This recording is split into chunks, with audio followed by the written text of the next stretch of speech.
The sky went black long before the first shot. In that darkness, a single coin dropped. It was not heard by the city, but the echo circled through silent alleys, reflected in barred windows and under rust-stained lamps. A promise. A pact. A covenant in blood, whispered in a room half forgotten by daylight. They sat at the table that evening feeling unstoppable. The air was heavy with cigars, with the faint aroma of gasoline from the trucks parked outside. You could have called it victory. You could have called it unity. Because for years they had ruled side by side, cartels, allies, brothers. Made in fire, tempered in deals, welded by fear and respect. The ritual began with laughter. Two men raised a bottle of whiskey, cheap, but it burned at the throat and warmed them nonetheless. They looked out at the city they carved in their image. Not borders drawn on maps, but borders drawn on hearts, on shadows, on children who learned to duck at the sound of tires. Then came the coin. One man slid it across the table. The other didn't need to speak. When the metal landed, the handshake came, rough, deliberate. Then the blade. A brief nick, careful. Only one drop of blood. A pact sealed not just in ink but in flesh. We protect each other, one whispered. We survive together. And they believed it. Why wouldn't they? They controlled the corridors of contraband, they knew the men who counted cash, the men who counted bodies. They had survived ambushes, bribes, internal betrayals before. They played the game by rules few others understood, and they thrived. But tonight something changed. A courier vanished. A ledger went missing. A message came back in burnt paper. These are the little things, the things people dismiss. A man who didn't show, a phone unanswered, a tire blown out in the middle of the highway with no witnesses. They are the whisper before the scream.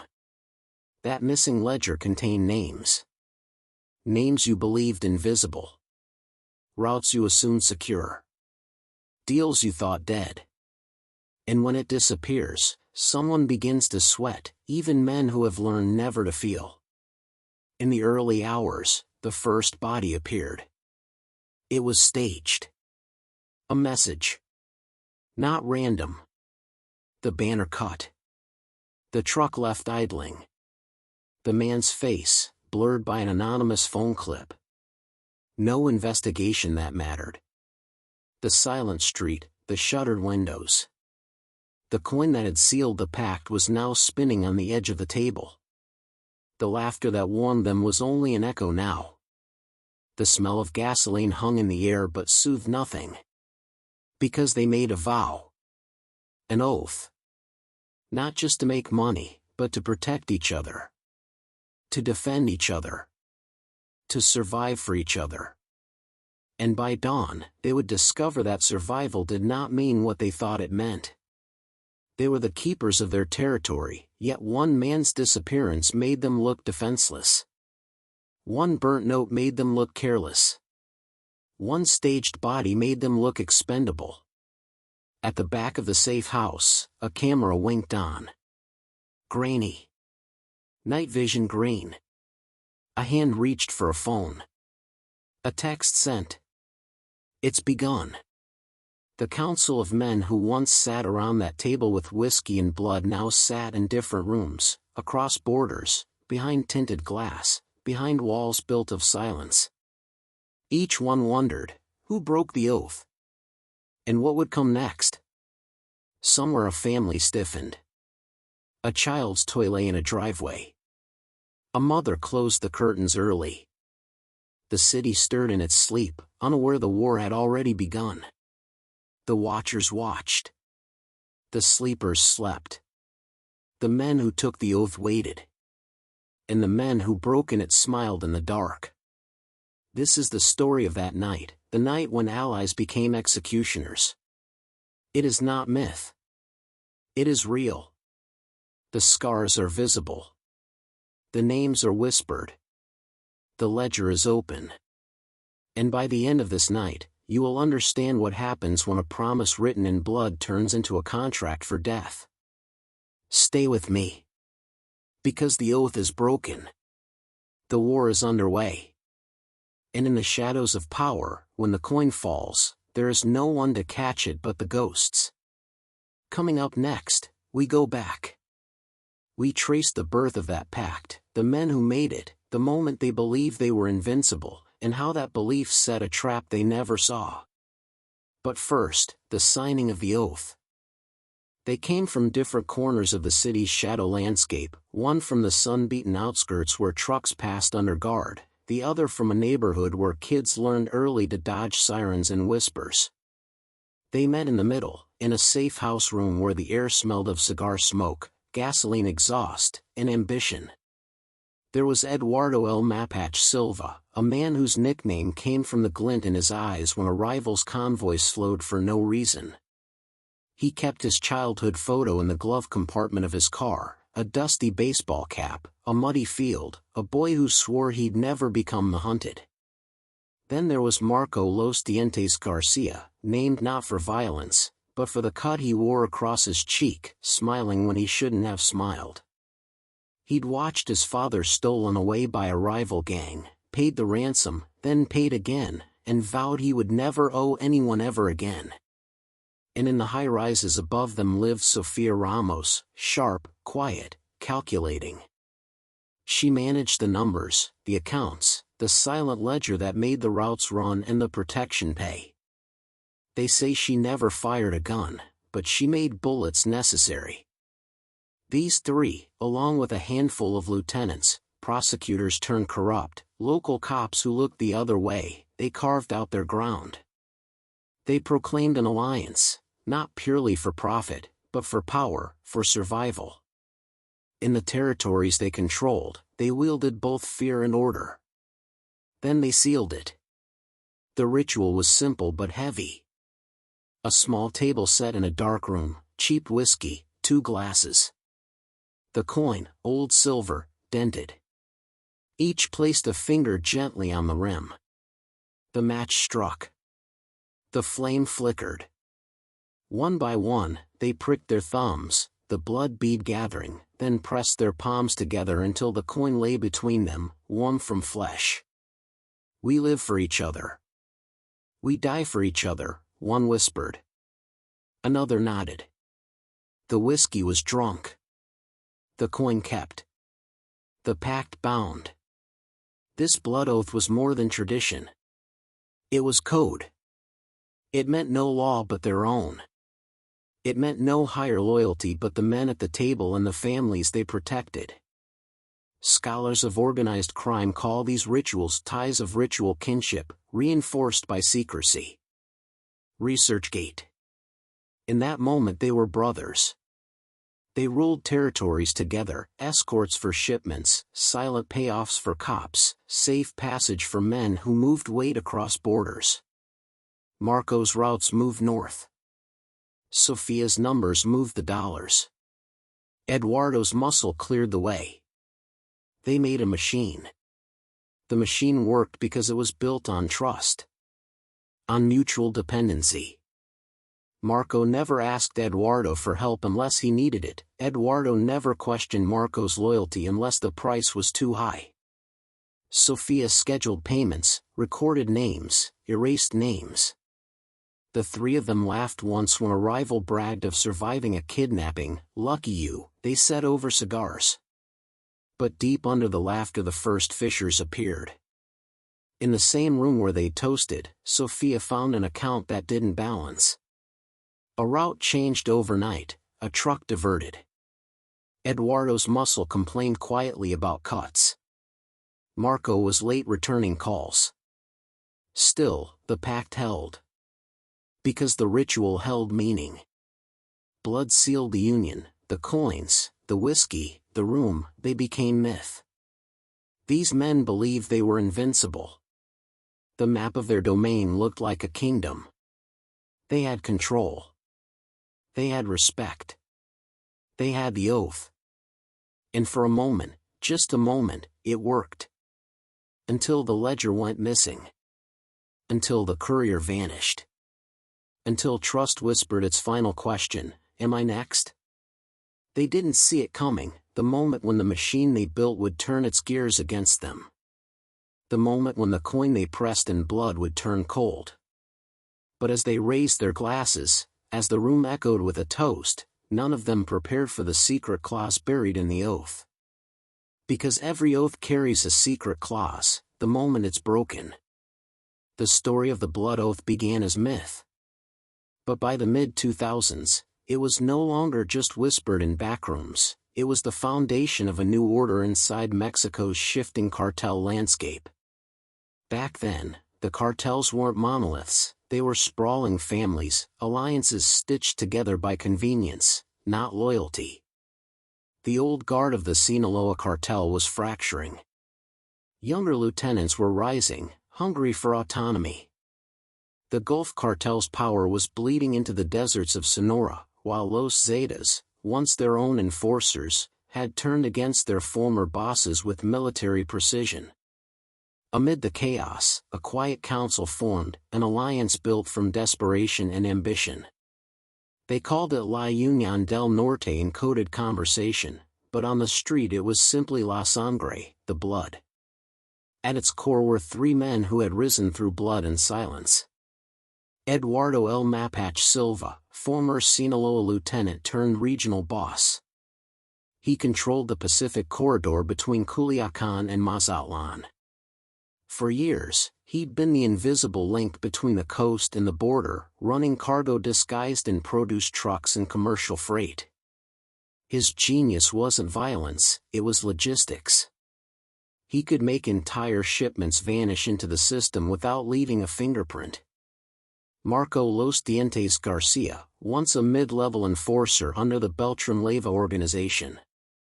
When that faction split from Sinaloa, Marco saw his chance.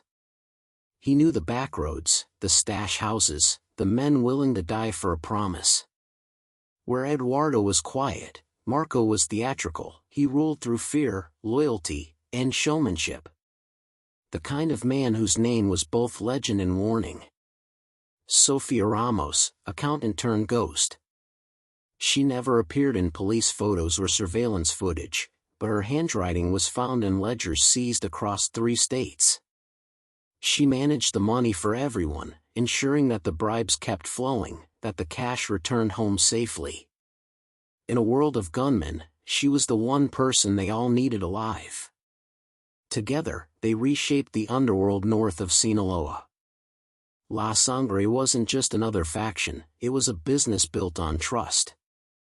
They divided routes, shared soldiers, and coordinated shipments so precisely that federal intelligence once mistook them for a single unified cartel. For a while, the violence slowed. Communities under their shadow began to breathe again. Local farmers were paid. Truckers moved without harassment. Even police chiefs slept easier, because they knew who was really in charge. Order through fear, one investigator later called it. They replaced chaos with control. And at the heart of that control was the oath, the same ritual that bound their loyalty, reinforced by myth.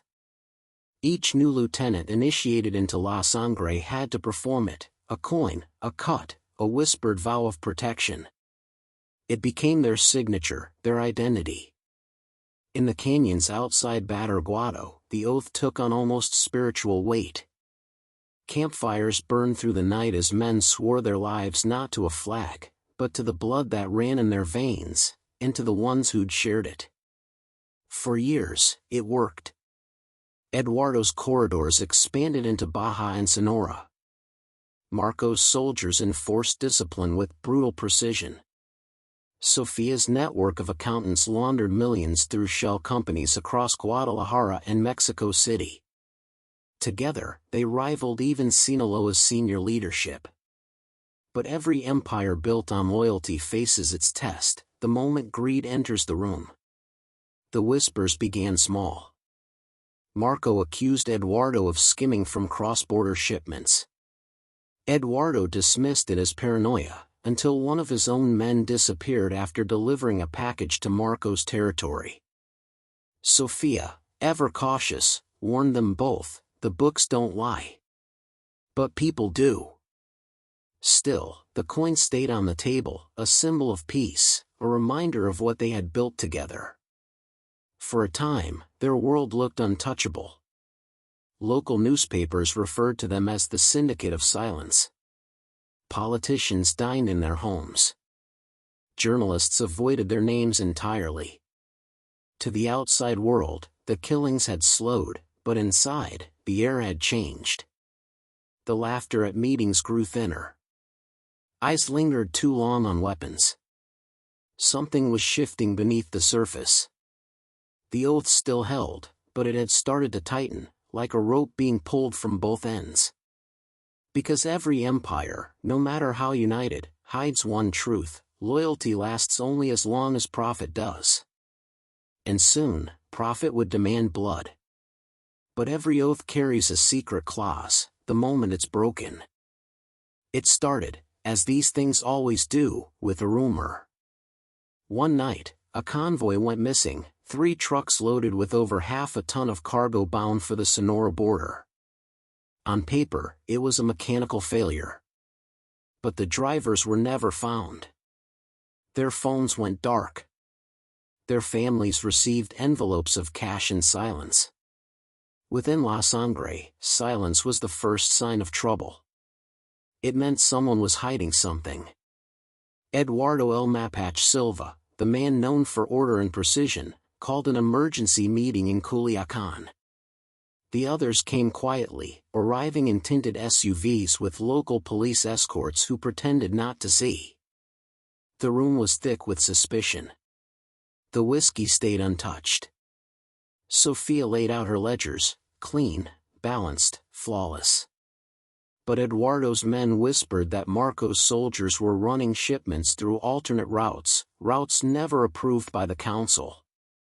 Marco denied it, his tone calm but his hand resting on the pistol beneath the table. He smiled. He always smiled, even when his eyes said something else. "You think I'd rob my own brothers?" he said.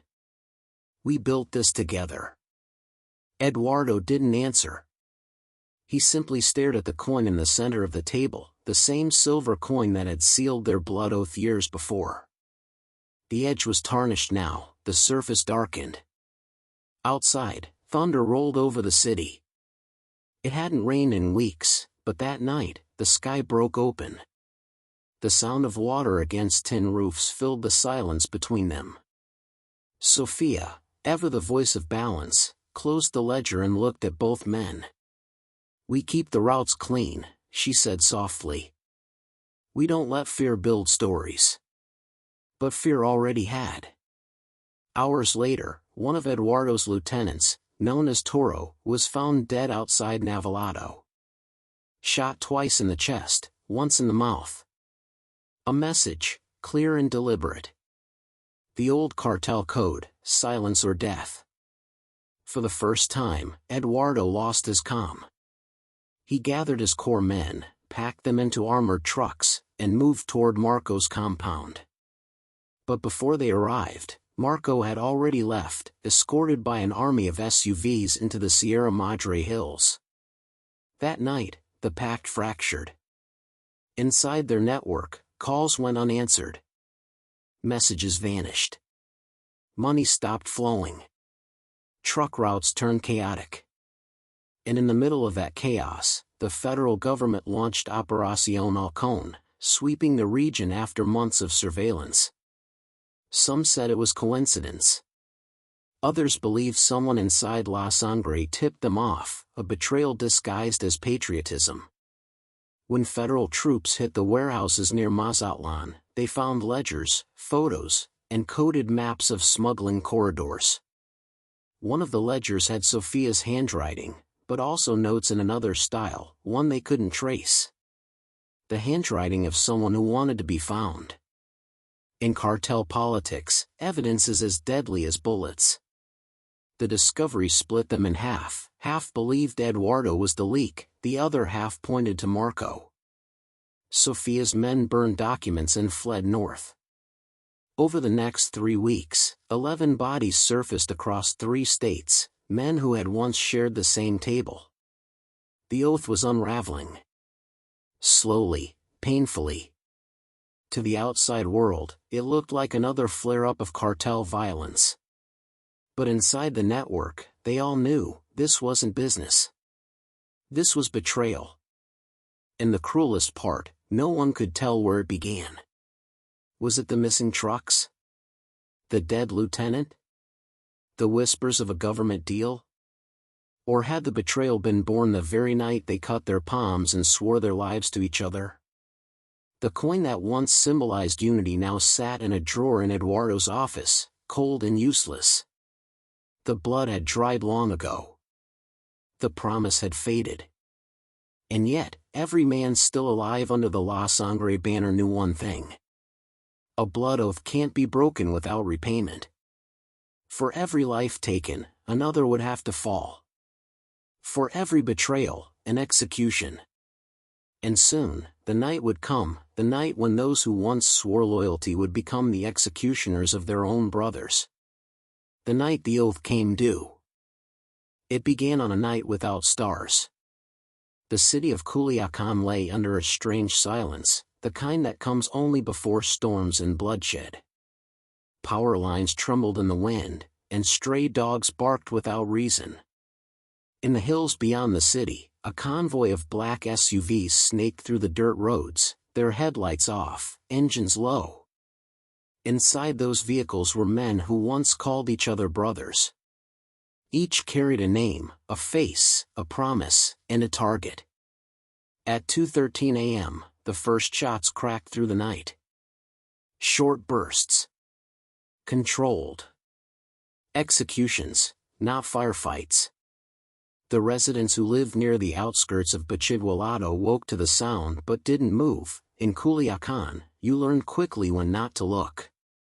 By sunrise, 6 bodies were found hanging from an overpass, faces covered, wrists bound with red cloth, the mark of La Sangre. A message to anyone who still believed the oath stood. That night became legend. The night of the coin. The night the brothers fell. The night the oath died. Eduardo El Mapache Silva led the strike himself. His men had traced Marco's movements through a crooked lieutenant who'd switched sides for cash. They hit the safe house at 3:27 a.m. No warning. No words. Just the sudden roar of gunfire tearing through plaster and silence. Witnesses later said they heard laughter between bursts, not joy, but disbelief. As if the men firing couldn't believe who stood on the other end of the barrel. When the dust settled, 3 of Marco's closest soldiers were dead. 2 others were missing. The compound burned for hours. But Marco escaped. Somewhere in the chaos, he slipped up the back with only 1 guard and a wounded hand. They fled toward the foothills, vanishing into the network of dirt roads that led to the mountains.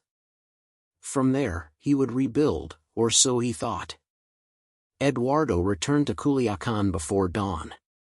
He poured himself a drink and placed the old silver coin on the desk in front of him.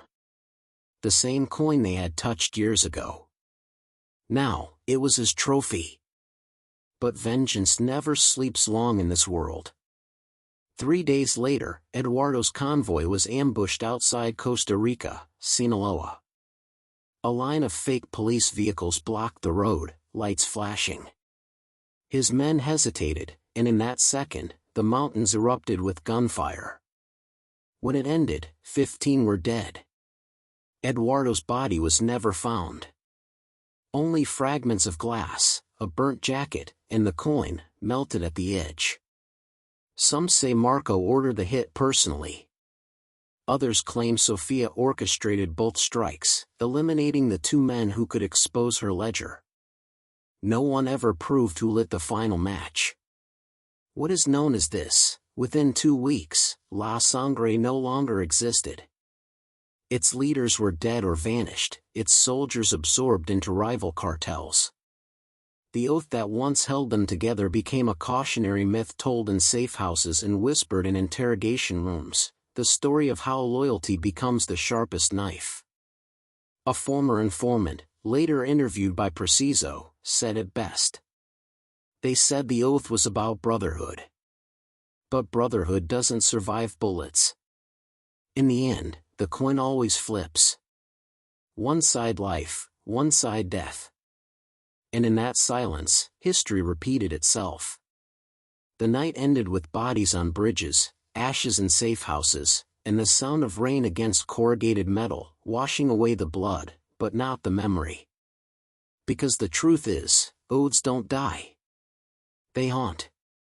Every cartel soldier who rises after knows the story. Knows what loyalty costs. Knows that one night, when the radio goes quiet, the headlights fade, and the coin falls to the floor, it's already too late. That was the night allies became executioners. The night La Sangre turned on itself. The night the blood oath came due. By morning, the smoke had cleared, but nothing was ever the same again.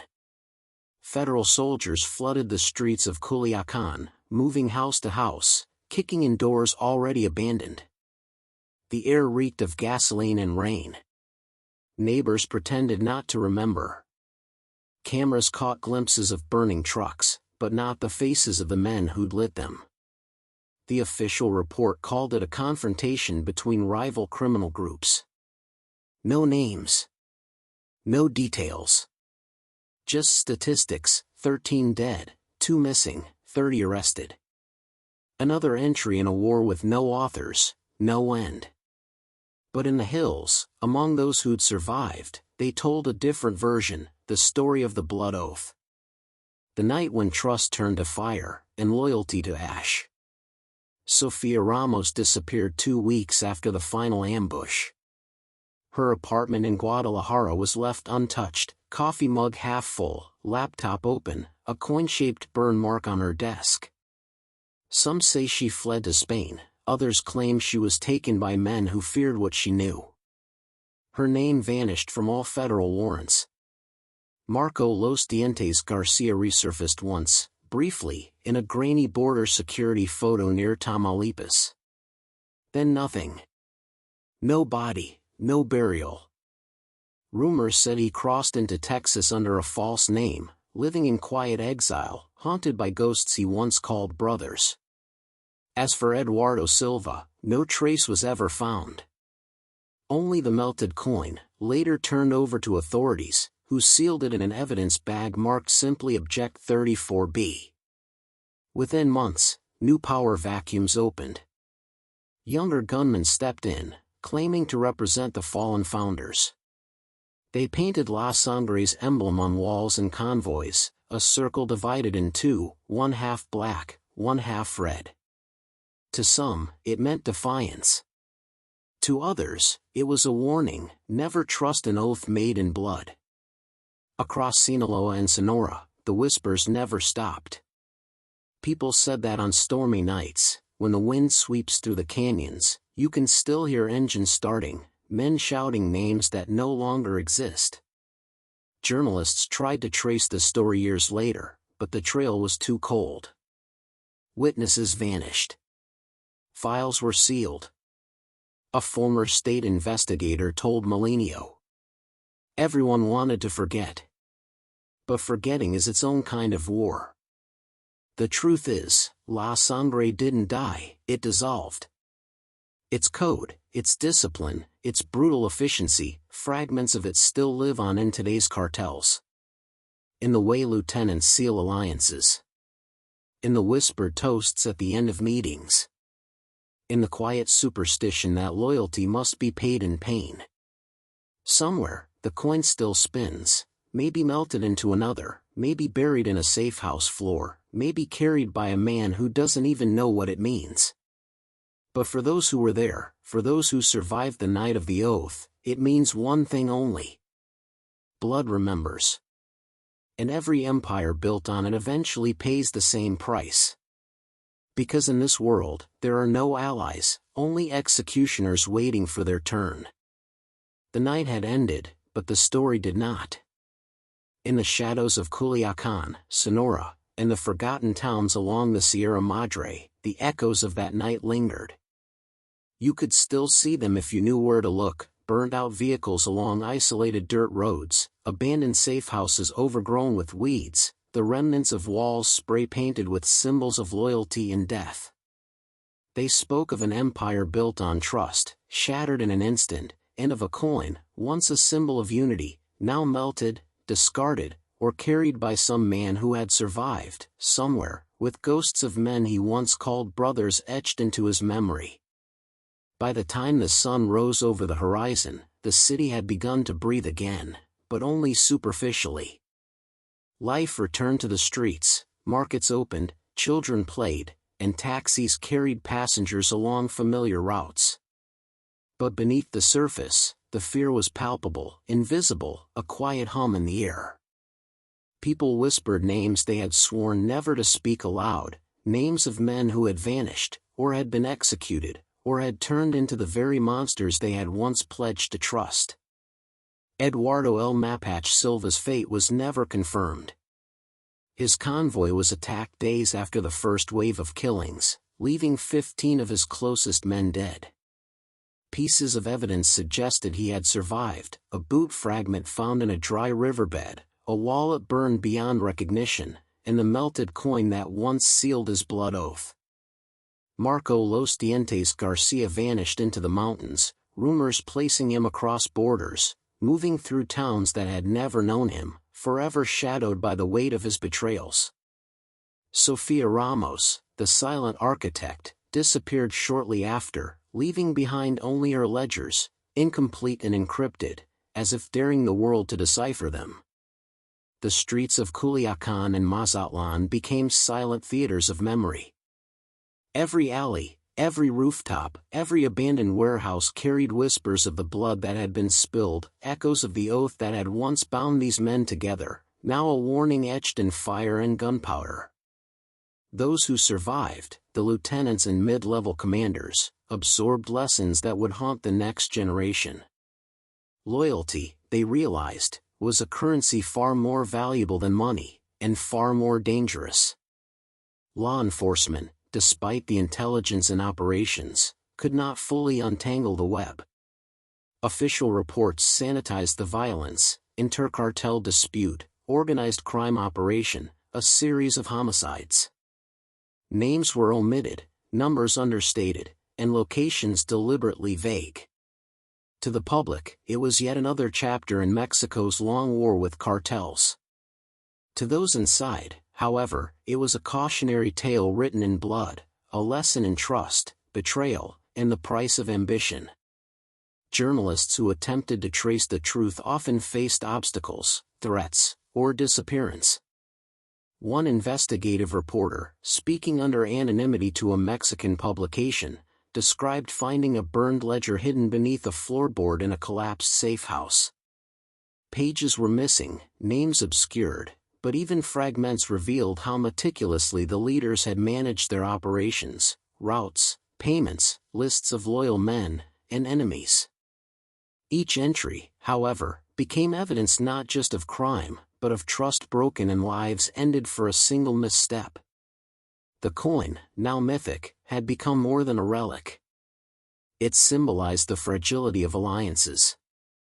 Across the network of surviving cartel factions, older men would tell young lieutenants, "Never take an oath with blood you are not willing to spill. And never trust a coin, no matter how shiny, because it will one day fall on your head." The oath itself had mutated from promise to legend, from binding ritual to warning. In the aftermath, families of the dead lived with grief that could not be expressed publicly. Widows, children, siblings, all carried the scars of loss, unspoken and invisible. Many relocated, leaving towns they had known for generations.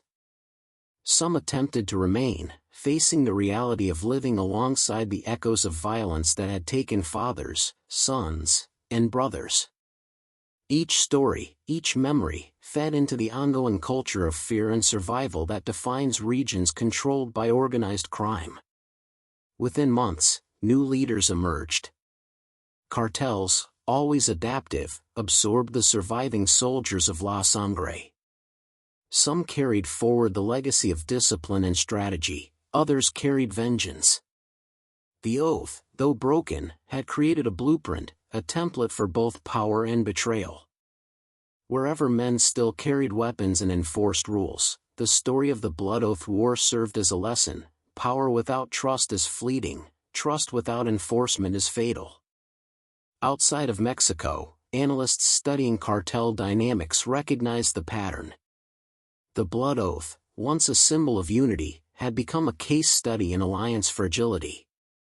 Scholars at universities, law enforcement agencies, and think tanks dissected the events for lessons in organizational behavior, loyalty, and failure.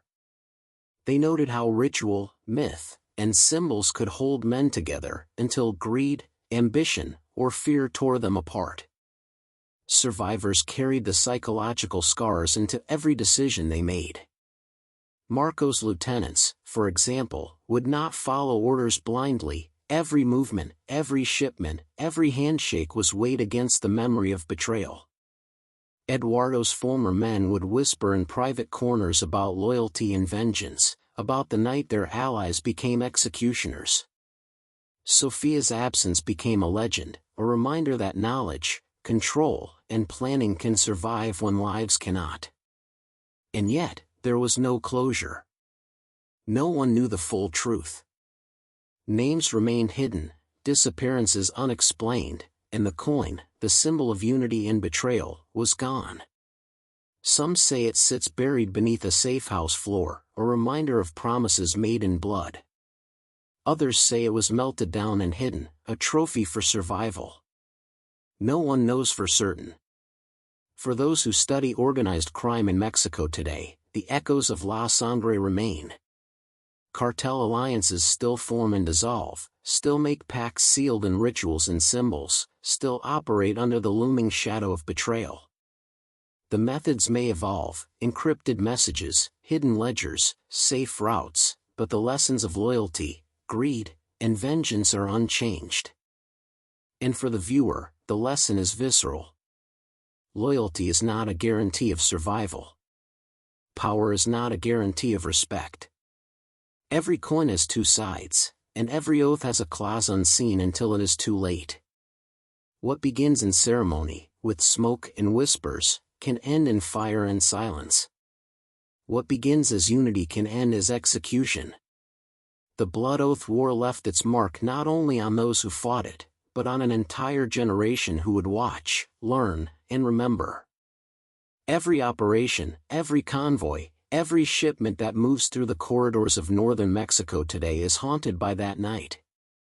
The ghosts of oaths broken continue to influence who lives, who dies, and who decides which rules will hold. And so the story closes, not with justice, not with triumph, but with remembrance, a warning, a lesson, a testament. Because in the shadows where power thrives, where allegiance is currency, and where blood is both promise and price, the coin will always fall. The oath is gone, the empire collapsed, but the echoes remain. They whisper in the alleys. They linger in the mountains. They teach every new lieutenant, every new soldier, that loyalty can be bought, stolen, and betrayed, and that the night allies become executioners is never far away. For those who lived it, those who survived it, and those who only hear of it now, one truth remains: blood remembers. Power demands payment. And every oath, no matter how sacred, carries a clause written in fire. And the coin still spins. The story of La Sangre did not end with the last bullet fired or the final body discovered. In the shadows of northern Mexico, in the alleys, in the mountains, in the abandoned safe houses, it continues to live, not as a faction, but as a legend, a warning, and a lesson. The blood oath that once bound allies became the chain that bound their fates. Those who swore loyalty found betrayal in the hands of brothers, vengeance in the whispers of surviving lieutenants, and the unforgiving truth that power comes at a cost higher than any man can imagine. History will not remember the names of all those who fell, but their echoes remain. The coin that sealed the oath has vanished, yet it spins in memory, a symbol of trust, ambition, and ultimate price. Every operation that moves today, every shipment, every secret deal, carries its shadow. For those who study organized crime, the story of La Sangre is a case study, a grim reminder that loyalty is fragile, ambition is deadly, and even the strongest alliances are only as enduring as the men who uphold them. And for us, the audience, the lesson is clear: when power and trust collide, when blood binds more than it protects, the consequences are inevitable. The allies of yesterday may become the executioners of tomorrow. The streets, the mountains, the silences, they all remember. This is the story of ambition, betrayal, and the price of a blood oath. And while the empire has fallen, the legend endures. If you look closely, you can still hear it in the wind, see it in the abandoned towns, and feel it in the tension that lingers where loyalty was once written in blood. The coin may be gone. The men may be gone. But the echoes of the oath remain. Thank you for watching, and remember, in a world ruled by blood, every promise carries a price, and every price leaves a mark.